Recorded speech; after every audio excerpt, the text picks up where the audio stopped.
সময়টা ছিল ১৯৯৪ সালের। টেক্সাস শহরে কালো আর ফর্সা লোকের মাঝে বিবাদ ছিল। কালো লোকদের সাথে কেউ কথাই বলতো না। কালো লোকেরা নিজের কোনো কাজ আর ব্যবসা করতেই পারতো না। ফর্সা লোকের আন্ডারে তাদের কাজ করতে হতো। নিজের নামে গড় কেনা সেই সময়ের কালো লোকদের বড় সমস্যা ছিল।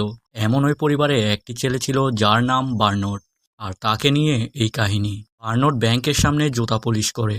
টাকার জন্য সে জুতা পলিশ করতো না, ব্যাংকের সামনে জুতা পলিশ করতো কারণ সে ব্যাংকার হতে চায়। সে একটা ব্যাংক খুলতে চায় আর নিজের ব্যবসা করতে চায়। তার স্বপ্ন ছিল অনেক বড়, কিন্তু কালো হওয়ার কারণে কোনো বড় কলেজে সে অ্যাডমিশন নিতে পারে না। তাও সে সেখান থেকে জ্ঞান অর্জন করে। সে খুব ধীরে ধীরে ব্যাংকের লোকজনের জুতা পলিশ করত, যাতে লোকগুলা বেশি সময় তার সামনে কাটায় আর তাদের ব্যাংক সম্পর্কিত সব আলাপ সে শুনতো। লোকেরা চলে যাবার পর সে তার একটা ডায়েরিতে সব নোট করে নিত। এমনকি সে লুকিয়ে ব্যাংক ম্যানেজারের কথাগুলো শুনতো। আর একদিন সে এমনটা করতে গিয়ে ধরা পড়ে যায়। তার বাবা তাকে বুঝায় যে তুমি অনেক বড় বড় স্বপ্ন দেখছো, তা কখনো বাস্তব হবে না। কিন্তু বার্নট জানতো কিভাবে তার স্বপ্ন পূরণ করতে হবে। এর ১২ বছর পর আবারও বার্নটকে দেখা যায়। তখন সাথে ছিল তার স্ত্রী আর একটা সন্তান। তাদের নিয়ে বার্নট লস অ্যাঞ্জেলে শিফট হয়ে গিয়েছিল।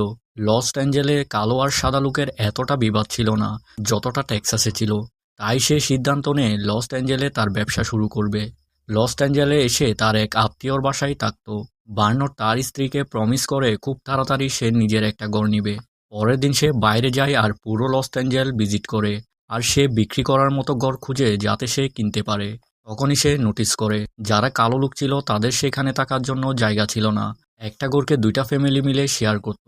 অন্যদিকে সাদা লোকদের জন্য অনেক ঘর খালি ছিল। এটা নোটিস করতে করতে তার মনে একটা বিজনেস আইডিয়া আসে। সে চিন্তা করে তার জন্য একটা বড় অপরচুনিটি, যেটা ছিল সাদা লোকদের থেকে ঘর কিনে কালো লোকের কাছে বিক্রি করা। সে অনেক বড় একটা অ্যাপার্টমেন্ট দেখে, যেটার অবস্থা খুবই খারাপ ছিল, কারণ সেখানে কেউই থাকতো না। বার্নট গিয়ে সে বিল্ডিং এর মালিকের সাথে দেখা করে। সে তাকে বলে, আপনার এত বড় অ্যাপার্টমেন্ট পড়ে আছে, আপনার কোনো ফায়দা হচ্ছে না। এই অ্যাপার্টমেন্ট আপনি বিক্রি করছেন না কেন? যদি আপনি সেটা বিক্রি করতে চান, আমি ভালো দাম দিয়ে সেটা কিনে নিব। এই বিল্ডিং এর জন্য আপনাকে আমি $৩৫,০০০ দিতে রাজি। $৩৫,০০০ ক্যাশ দিব, বাকি $৫,০০০ দিব যখন সেই বিল্ডিং এর সব ঘর ভাড়া হবে। বার্নটের এই আইডিয়া তো খুব ভালো ছিল, কিন্তু লোকটি কোনো ঝুঁকিপূর্ণ ব্যবসা করতে চায় না। তাদের আলোচনার মাঝে বার্নটের চোখে পড়ে এই লোকের অফিসে রাখা একটি ক্যালেন্ডারের উপর, যেটা তাকে একটা ব্যাংক ম্যানেজার দিয়েছিল। এটা থেকে বার্নট লোকটিকে গুড বাই বলে সোজা ব্যাংকে চলে যায়। ব্যাংকে সে ক্যালেন্ডার দেওয়া ম্যানেজারের সাথে কথা বলতে চায়, কিন্তু লোকটার কালো মানুষ পছন্দ না, তাই তার সেক্রেটারি তার সাথে কথা বলতে দেয় না। এরপর বার্নট বাইরে গিয়ে অনেকক্ষণ সময় ধরে ম্যানেজার বের হওয়ার অপেক্ষা করে। ম্যানেজার বের হলে সে ম্যানেজারকে দাঁড় করায়। সে ম্যানেজারকে বলে, আমি আপনার অনেক ভালো একটি কাস্টমারকে চিনি, তার সাথে আমি ব্যবসা করতে চাই। যদি আপনি আমাকে লোন দেন, তাতে আপনার কাস্টমারের ফায়দা হবে, সাথে আপনারও ফায়দা। কিন্তু ব্যাংক ম্যানেজার কোনো কিছু চিন্তা না করে তার প্রস্তাবটা রিজেক্ট করে দেয়। সে সময় তার কাছে বিজনেসম্যানের কল আসে, যার নাম নিয়ে সে ব্যাংক লোন নিতে চেষ্টা করেছিল। আর এই ব্যাপারে সে বার্নটকে জিজ্ঞেস করে। বার্নট জানতো তাকে না জানিয়ে লোন নিতে চাওয়া ভালো হয়নি, তাই সে বিজনেসম্যানের কাছে ক্ষমা চেয়ে নেয়। কিন্তু মজার ব্যাপার হলো, লোকটা তাকে বকা দেওয়ার জন্য কল করেনি, উল্টা সে বার্নটের কাজে খুশি হয়, কারণ সে এক জায়গায় রিজেক্ট হওয়ার পরেও তার কাজ থামিয়ে রাখেনি। বিজনেসম্যান তাকে বলে সে বার্নটের লোনের গ্যারান্টার হওয়ার জন্য রাজি। এটা শুনে বার্নট খুশিতে আত্মহারা হয়ে পড়ে। তার জীবনে প্রথমবার সে ব্যাংক লোন পায়, যেটা সে রিয়েল এস্টেট বিজনেসে ইনভেস্ট করে। বার্নট তার একটা বন্ধুর সাথে বিল্ডিং রেনোভেট করে। সেখানে একটা বুড়ো মহিলা এসে তার সাথে রেগে যায়। মহিলা তাকে জিজ্ঞেস করে, তুমি এখানে কি করছো? বার্নট ভদ্রতার সাথে উত্তর দেয়, আমি এখানে কাজ করছি। মহিলা বলে, ঠিকভাবে কাজ করিও, যাতে কোনো কিছু নষ্ট না হয়। বার্নট বলে, আপনি চিন্তা করবেন না, এটা আমার ওই বিল্ডিং, আর আমি খুব ভালোভাবে দেখে শুনে রাখবো। এরপর মহিলা সেখান থেকে চলে যায়। এর কিছু সময় পর সেখানে পুলিশ চলে আসে। পুলিশ বার্নটকে বলে একটা বৃদ্ধ মহিলা তাদের ডেকেছে। পুলিশ বলে, আপনি বলেছেন এটা আপনার বিল্ডিং, কিন্তু এই জায়গায় শুধু সাদা লোকেরা থাকে। বার্নট এমন পরিস্থিতির জন্য আগে থেকে রেডি ছিল। সে বিল্ডিং এর অরিজিনাল লিগ্যাল ডকুমেন্ট তার সাথে রাখে। সে ডকুমেন্ট পুলিশকে দেখায়, আর পুলিশও বিশ্বাস করে এটা তার বিল্ডিং। পুলিশ সেখান থেকে চলে যায়। এরপর বার্নট একটা ল্যাম্প নিয়ে যখন সেই বিল্ডিংয়ে আসে, তখন বৃদ্ধ মহিলা তাকে বলে, এটা কোন সময় বিল্ডিংয়ে কাজ করার? বার্নট বলে, এখন আমি এইখানে কাজ করতে আসিনি, আমি এই বিল্ডিংয়ের মালিক এখন। এটা বলে চলে যায়। কিন্তু মহিলার আগে তেলে বেগুনে জ্বলে। কিছুদিন পার হলে মহিলা বিল্ডিং ছেড়ে চলে যায়, কারণ সে একই বিল্ডিংয়ে কালো লোকদের সাথে থাকতে চায় না। মহিলা যাবার পর তার ফ্ল্যাটটি বার্নট একটি কালো মহিলাকে দিয়ে দেয়। দেখতে দেখতে তার সব অ্যাপার্টমেন্ট বিক্রি হয়ে যায়। এরপর সে কোম্পানির মালিকের $5,000 দিয়ে দেয়, যেটা সে বাকি রেখেছিল। সাথে সে ব্যাংকের লোনও পরিশোধ করে ফেলে। লোকটি বার্নটের সাকসেসে অনেক খুশি হয়। এখন সে বার্নটকে তার সাথে বিজনেস করার অফার দেয়। বার্নটের জন্য এর চেয়ে বড় সুযোগ আর কি হতে পারে। বার্নট লোকটির সাথে হাত মিলায় আর তার পার্টনার হয়ে যায়। লোকটির ইনভেস্টমেন্ট দিয়ে বার্নট আরেকটা বিল্ডিং ক্রয় করে। বিল্ডিংয়ের কাজ শেষ করে তারা এই বিল্ডিংয়ের সব ফ্ল্যাট বিক্রি করে দেয়। বার্নট তার পার্টনারের সাথে মিলে ভালোই ব্যবসা শুরু করে। ব্যবসাতে কোনো সমস্যা আসে না, কারণ তার পার্টনার সাদা লোক ছিল। যত প্রফিট হতো তারা হাফ হাফ করে ভাগ করে নিত। এই অ্যাপার্টমেন্ট বিজনেসের সাথে সাথে সে একটা বড় শানদার বাড়ি কিনে নেয়, যেখানে সে তার ফ্যামিলি নিয়ে শিফট হয়ে যায়। কিন্তু সবকিছু ঠিকভাবে চলবে এমন এই দুনিয়াতে কখনো হয় না। বার্নটের লাইফেও ঝুঁকি আসে। কয়েক বছর পর বার্নটের পার্টনার মারা যায়। বার্নটের ব্যবসার যতগুলো পার্টনারশিপ শেয়ার ছিল সব চলে যায় তার পার্টনারের স্ত্রীর কাছে। লোকটার স্ত্রী বাকি সবার মতো কালো লোকদের পছন্দ করতো না। সে বার্নটের সাথে আর বিজনেস করতে চায় না। মহিলা বার্নটকে বলে, তুমি তোমার সব শেয়ার আমাকে কম দামে বিক্রি করে দাও, না হয় আমি তোমার সব শেষ করে দিব। বার্নট ভালোভাবেই জানে কালো লোকদের সেখানে সবাই কতটা ঘৃণা করে, তাই কোর্টের জাজ মহিলার পক্ষ নেবে। তাও বার্নট তাকে অপমান করার বদলা নিতে চায়, তাই সে শেয়ার বিক্রি করার জন্য রাজি হয় না। এই মামলাটা কোর্টে গেলেও সে পরোয়া করে না। এখন বার্নটের কেস জেতার জন্য এমন কারো দরকার ছিল যে তার বিজনেস পার্টনারের সাথে হওয়ার ডিল সম্পর্কে জানতো। তখন তার মনে পড়ে সেই ব্যাংক ম্যানেজারের কথা, যার থেকে সে লোন নিয়েছিল। সে ব্যাংক ম্যানেজারের সাথে দেখা করতে যায়। গিয়ে দেখে সেখানে আগের থেকে মহিলা ব্যাংক ম্যানেজারের সাথে কথা বলছে। বার্নট নিরুপায় হয়ে বিল্ডিংয়ের এদিক ওদিক তাকায়। সে বিল্ডিংয়ের টোটাল 4টা ব্যাংক ছিল। সবগুলা ব্যাংকই কালো লোকদের সাথে এমনই অপমান করত। চিন্তা করতে করতে তার মাথায় অনেক ভালো একটা আইডিয়া আসে। সে ব্যাংকের পুরো বিল্ডিং কিনে ফেলার চিন্তা করে, কিন্তু কেনার মতো এত টাকা তার কাছে ছিল না। সে লস অ্যাঞ্জেলের বড় এক রিয়েল এস্টেট বিজনেসম্যানের সাথে দেখা করে। ভাগ্য ভালো ছিল যে বিজনেসম্যানও কালো জাতির ছিল। বার্নট তাকে বিজনেসের প্রস্তাব দেয়। ব্যাংকের বিল্ডিং কেনার কথা শুনে লোকটার হাসি থামে না। লোকটা ভাবে বার্নটের মাথা নষ্ট হয়েছে, কারণ সে বিল্ডিংয়ের দাম ছিল অনেক বেশি। লস অ্যাঞ্জেলে কোনো কালো লোক এত দামে কিছু কখনো কিনে না। বার্নট তার সব কথায় উত্তর দেওয়া শুরু করে। বার্নট বিজনেসম্যানকে সব হিসাব বলে, কত টাকা দিয়ে সে বিল্ডিং কিনবে আর কত টাকা তাদের লাভ হবে। সব কথা শুনে বিজনেসম্যান ভাবে বার্নট খুব চালাক মানুষ। প্রথমে সে পাগল ভেবে ভুল করেছে। বার্নট তাকে বলে, আমরা সে বিল্ডিং কিনে নিলে সে বিল্ডিং এর সব ব্যাংক আমাদের আন্ডারে কাজ করবে, তখন ব্যাংকের আমাদের সুবিধা দিতে হবে। এভাবে আমাদের ইনভেস্টমেন্ট পাইতে সহজ হবে আর আমাদের রিয়েল এস্টেট বিজনেস খুব তাড়াতাড়ি এগিয়ে যাবে। বার্নটের আইডিয়া লোকটার খুব বেশি ভালো লাগে। সে বার্নটকে বলে, আমার কাছে অনেক টাকা আছে, কিন্তু এমন আইডিয়া কখনো আসে নাই। এত টাকা থাকার সত্ত্বেও আমি সাদা লোকদের জন্য কাজ করতাম, কিন্তু আমি এখন তোমার সাথেই কাজ করব। কিন্তু এখানে একটা সমস্যা ছিল। তাদের সাদা লোক থেকে বিল্ডিং কেনার জন্য আর সুবিধা পাওয়ার জন্য তাদের একজন সাদা লোকের প্রয়োজন, যার মাধ্যমে তারা সহজে বিল্ডিং কিনতে পারবে। বার্নট বলে, চিন্তা করার কোনো কারণ নেই, সেটাও আমার কাছে আছে। বার্নটের আন্ডারে ম্যাক্স নামের একটা সাদা লোক কাজ করত। সে লোকটা অনেক সৎ আর কঠোর পরিশ্রমী ছিল। বার্নট আর বিজনেসম্যান মিলে তাদের প্ল্যানের জন্য ম্যাক্সকে তৈরি করে। বড় বড় লোকদের সাথে কিভাবে কথা বলবে আর কাজ করবে সব শেখায়।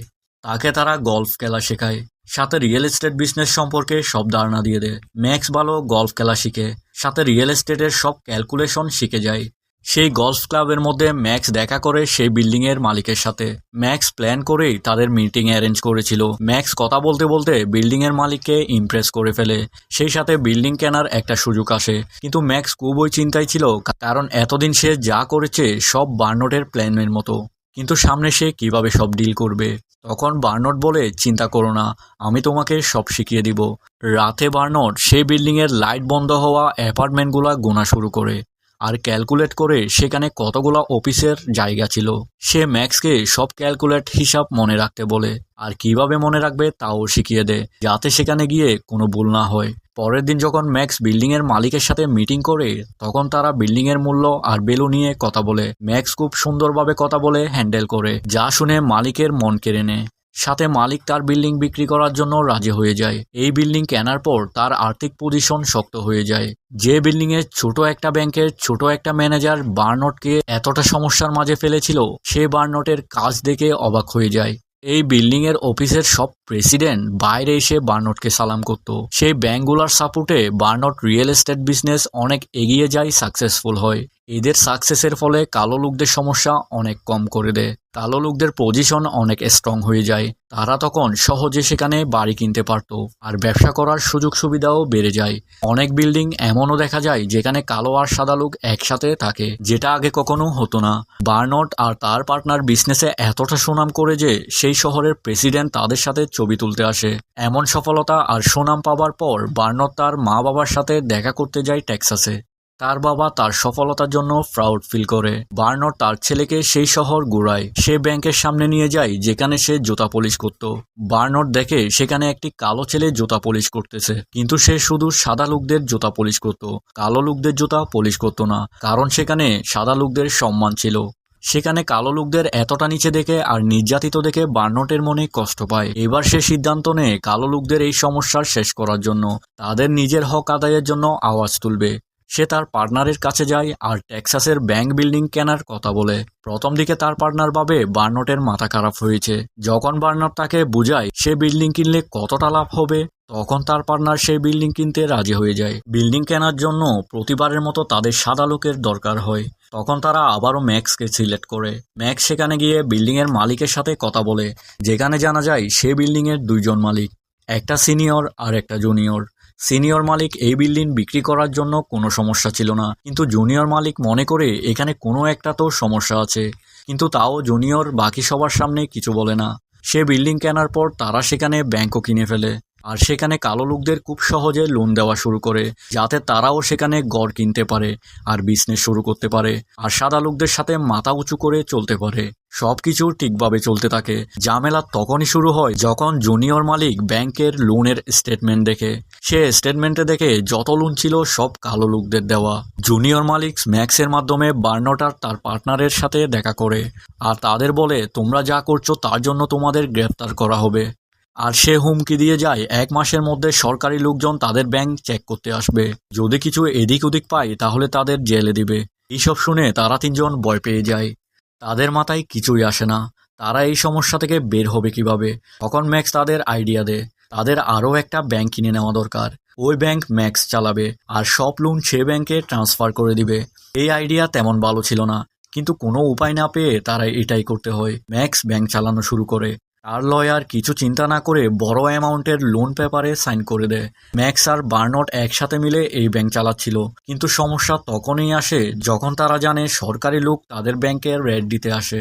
আর এইসব চাল ছেলেছিল জুনিয়র লোকটা। ম্যাক্স অনেক ঘাবড়ে যায়। তাকে শান্ত রাখার জন্য বার্নট সেখানে ওয়ার্কারের কাপড় পরে আসে। বার্নট সরকারি লোকদের কথা শুনে।